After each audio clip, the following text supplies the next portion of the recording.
نبی کا کام کیا ہے؟ اپنی امت کو بخشانا،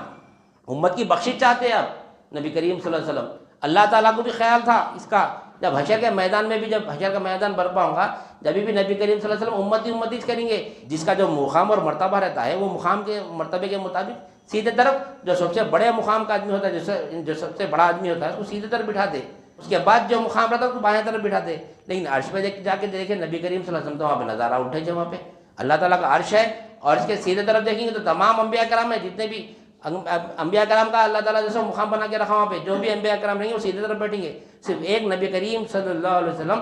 بائیں طرف بیٹھیں گے۔ یہ کوئی سردار الانبیاء ہے، آپ انبیاءوں کے سردار ہیں، آپ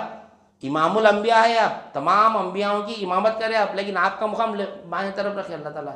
نہیں۔ نبی کریم صلی اللہ علیہ وسلم دیکھ کے ماجرا سمجھ میں نہیں آیا تو اللہ تعالیٰ سے فرمایا یا اللہ یہ کیا ماجرا ہے، پوروں کو سیدھے طرف لے لیا تو میرے اکیلے کو بائیں طرف کر دیا۔ تو اللہ تعالیٰ فرماتے ہیں کہ میرے سیدھے طرف جنت ہے اور بائیں طرف دوزخ ہے، تو میرے آپ کے جو نیکوکار امتی ہے نا وہ تو لازم ہے کہ وہ جنت میں چلیں گے نہیں، جو گنہگار بندے ہیں نا، جو گنہگار امتی ہے آپ کے، وہ جب دوزخ میں جاتے رہیں گے،